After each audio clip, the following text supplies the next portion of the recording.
This podcast is a proud member of the Unidentified Network.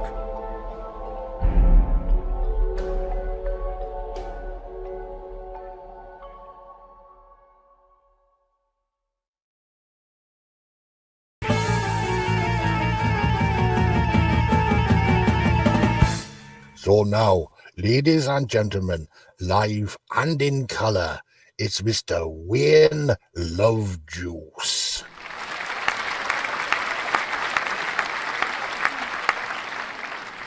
The other day our producer Louis had a chat with an interesting chappie who said that the YouTube algorithms really aren't that happy if a channel only broadcasts once a week, so we decided we could text ya whenever we've got a piece of news in our new book on the track extra.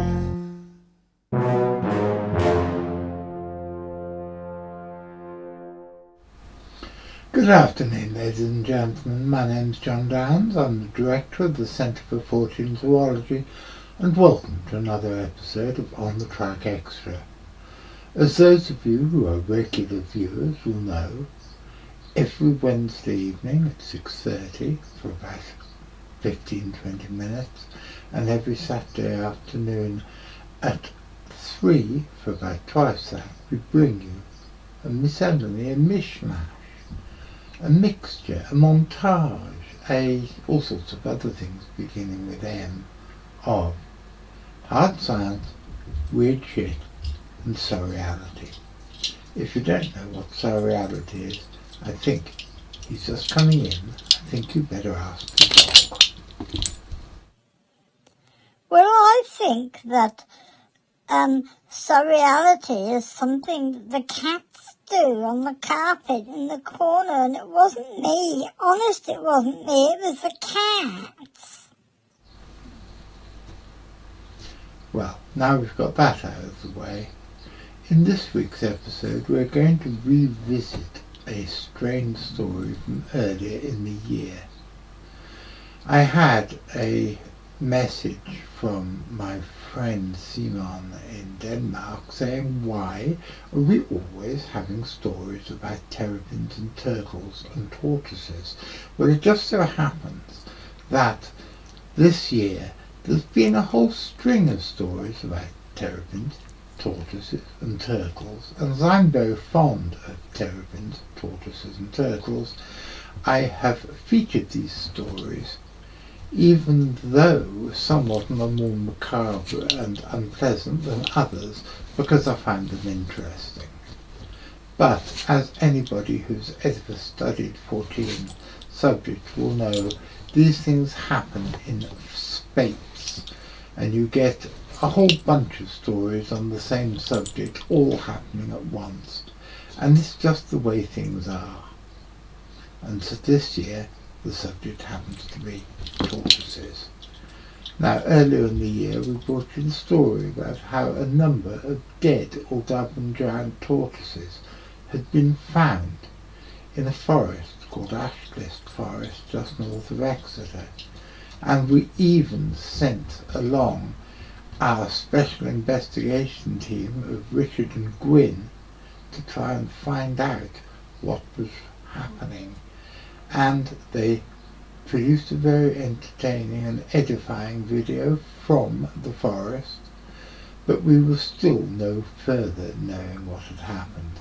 But now, this week, the story, the plot has thickened, and we have a big addition to the story, because the police have made an arrest and somebody is going to court for the crime of ill treatment of these poor unfortunate reptiles.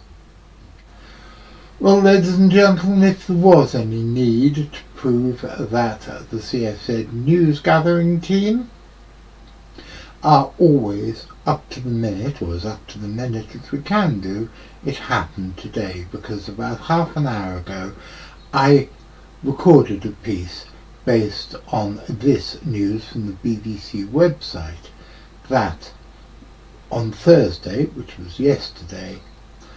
a person that was going to court being accused of being responsible for the dead tortoises which were dumped, 8 in Ashcliffe Forest north of Exeter and another 2 in another location. It's a particularly unpleasant story, and I apologise in advance if it gives you bad feelings, bad vibes, or if it is shocking, but not all the stories that we can bring you are going to be feel-good ones. The story read: a man has been served a court summons over the deaths of 10 giant tortoises found in Devon, police have said. A number of dead giant tortoises were found in Ashcliffe Forest north of Exeter between January and March.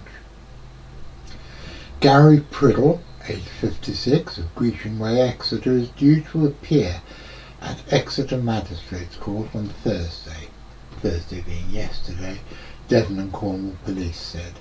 Police said he would face charges under the Animal Welfare Act 2006 and the Environmental Protection Act 1990. Police says that one charge states between the 29th of December and 2nd of January 2024 at Exeter in the county of Devon threw down, dropped or otherwise deposited litter, namely 10 deceased Aldabran tortoises, and left in East Devon. The force said the second charge states between 23 and 29th of December 2023 did not take such steps as were reasonable in all the circumstances to ensure that the needs of an animal for which you were responsible, namely 10 Aldabran tortoises, were met to the extent required by good practice, in that due to not checking on the daily welfare and heating system relating to their care, which failed and led to the animal's death. I'm sorry if that sounds particularly illiterate and bad English, but I'm just quoting directly from the BBC.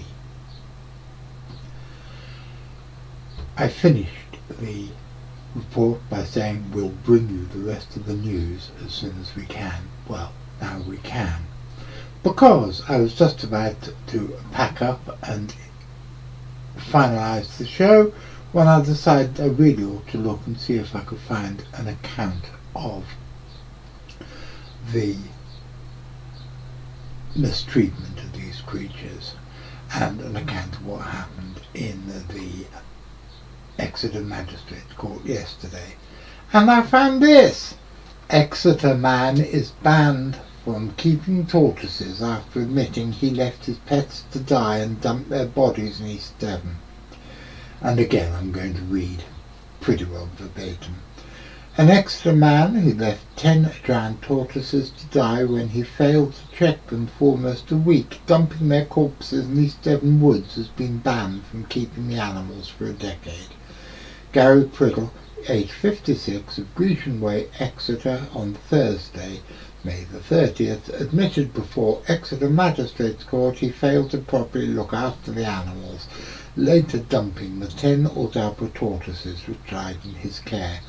Priddle was sentenced to a 12-month community order and banned from keeping tortoises for 10 years, pleading guilty to one charge under the Animal Welfare Act 2006 and one under the Environmental Protection Act 1990. The court heard Priddle admit he failed to check the tortoises for 6 days over Christmas 2023, and that the animals died because heating lamps keeping them warm broke during the period of time Priddle failed to check his pets. The court heard how in January staff at the Killerton estate near Exeter contacted police to report 8 dead giant tortoises in Ashcliffe Forest in East Devon. And while police launched inquiries into these animals' deaths, 2 more giant tortoises were found dead, dumped in the Fairmile area of East Devon. An appeal for information from the public led officers to Priddle, who admitted being the owner of the tortoises. A Devon and Cornwall police spokesman said he attended voluntary attendance police interviews in February and April in which he admitted being the owner of the tortoises. The court heard that during these interviews Priddle explained that he had not attended to the tortoises for a 6-day period between Saturday the 23rd of December and Friday the 29th of December, and when he visited them he found that the heating lights had stopped working and the tortoises had died. Joint visits to Priddle's home address were carried out by Devon and Cornwall Police and the RSPCA and found that he was still in possession of a large number of adult and baby Herman tortoises. All of these have now since been rehomed. After pleading guilty, he was sentenced to a 12-month community order, handed fines totaling £199, ordered to carry out 50 hours of unpaid work and given a 10-year disqualification order preventing him from owning, looking after or keeping tortoises. After sentencing, Inspector Mark Arthurs from Devon and Cornwall Police said, "It sadly serves as a reminder to all animal and pet owners that they always have a responsibility for the well-being of their animals. Those that are struggling with achieving this should reach out to the wealth of charities who can support them." Evie Button, what a brilliant name. Evie Button, RSPCA Senior Scientific Officer, said exotic pets have the same needs as they would in the wild. Caring for a captive animal takes time, money and knowledge to provide everything the animal needs. They need the right diet and the correct environment to prevent suffering and to ensure good welfare. Anyone keeping an animal in captivity in England and Wales has a legal obligation to meet that animal's needs under the Animal Welfare Act. And that, finally, is the end of that unpleasant and ultimately just sad story. The fact that he was fined 199 quid means nothing, but the fact that last time I was looking at the prices of Aldabran Giant Tortoises, and that was nearly 20 years ago, they were £3 each. So even if they haven't gone up in price in the past 2 decades, he's lost 30 grand's worth of livestock. And you know what? I don't give a damn. He deserves it.